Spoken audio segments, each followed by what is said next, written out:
How to repair your jackknife enclosed trailer. Here we've got this diamond plate rock guard. Had an employee jackknife this side and the other side.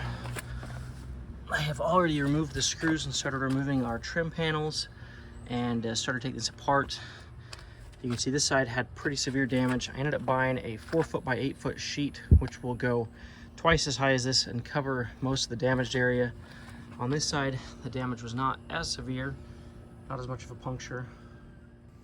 I didn't expect anything extravagant. In fact, I bought the thinnest diamond plate from my local metal shop, but this stuff is like paper thin and had quite a bit of water behind here, a little bit of caulking, a little bit of water damage in behind here, and that frame support is definitely pushed in.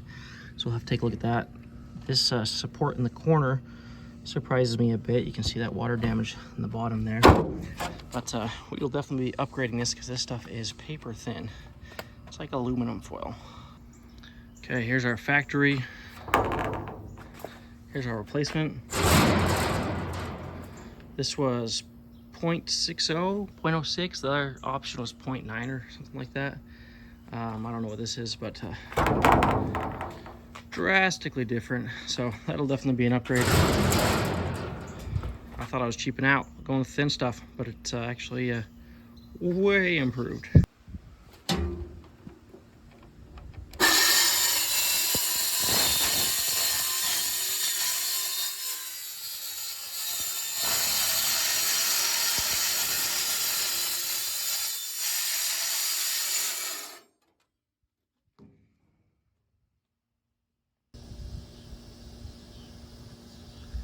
How's she look?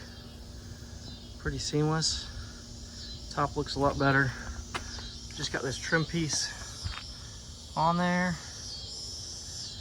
and I just got it wedged behind this trim piece, and then we'll wrap this little trim piece around.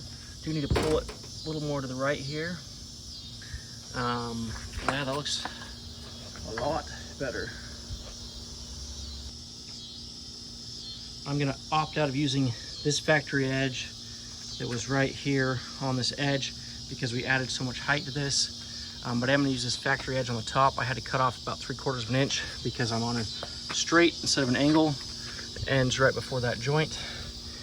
This had 3M adhesive tape on it, so I'll probably have to throw a couple screws down at the bottom. We'll screw that guy down up and over all this trim, and we've got this screw here into this vertical stud. We got another vertical stud here. I'm not sure how easy that is to see. Got one there, got one on our corner here, and this factory edge on this metal looks great. And they would have ran a bead of caulk right there. Maybe we'll do that eventually. There is a little bit of a hole right here, but visually this thing looks so much better. And this factory edge is nice.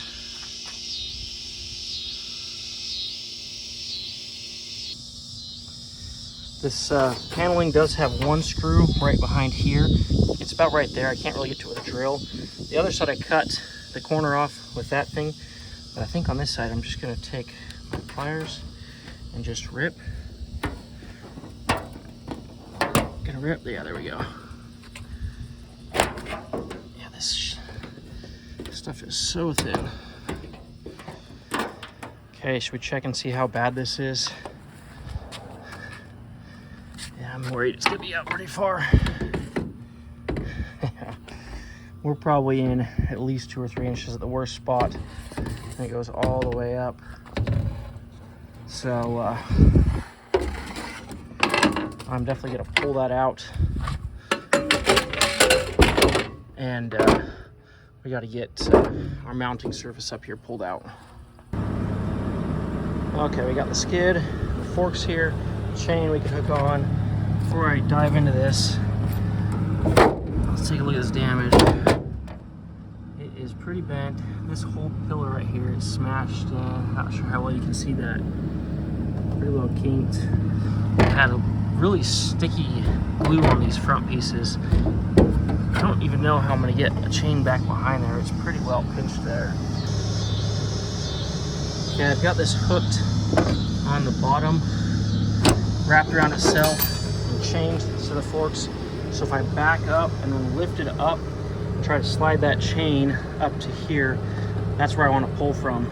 We'll see how that goes. Okay, all that wanted to do was grab. I did pull it away, which you can see it is pulled away. So now I'm going to try to slide it up where I want it a little bit better and try to pull again. I might end up having to hammer that back in.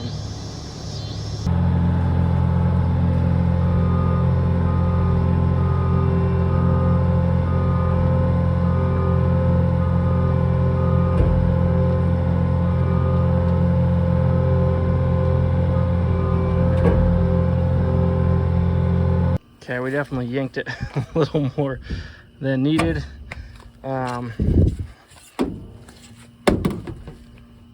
It's not terrible. I'm gonna go ahead and hammer that back in the sledge and see where that lands us, and see if we can't get this top up here, a place where we can screw into. Okay, here's this panel ready to go. Got this banged back into shape, kind of stuffed those rough edges in the hole so they're not gonna poke out. It looks real rough, but I think this is gonna clean up pretty nicely. How's she look? I'm pretty happy. Opted not to use this piece on the top because it was bent. I didn't put either of these on. This one didn't really line up.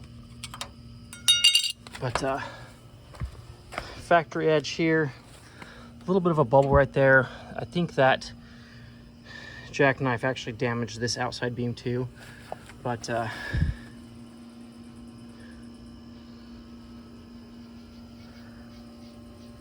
it's pretty dang flat.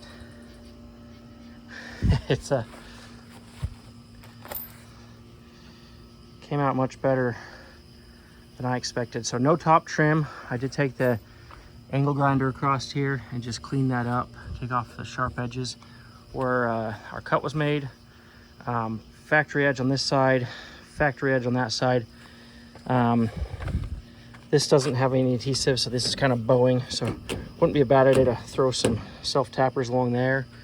But I would say this is pretty weather-tight, weatherproof, at least compared to what it has been. It'd be good to get some sealing up on top there so the water doesn't go down.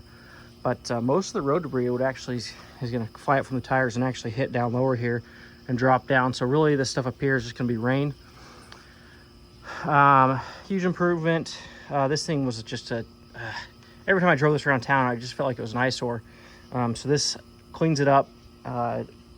It's a 5-year-old trailer, but now it's not got just this glaring double jackknife on the front of it. So this side's definitely the better side, but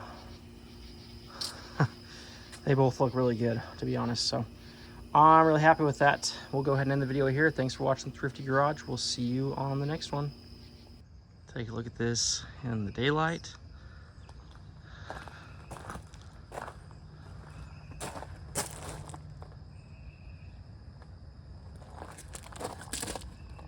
Not perfect, but pretty close to.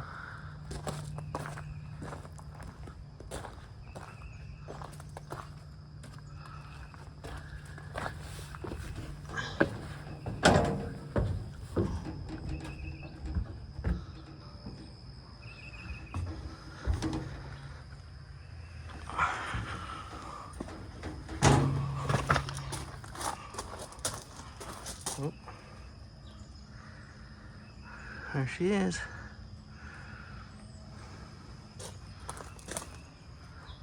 Yeah, pretty freaking straight.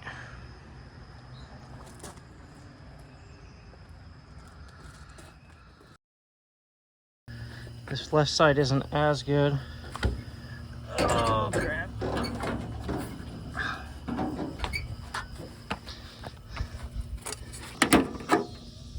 I might regret this. Kind of watching this. Okay, turning off the camera.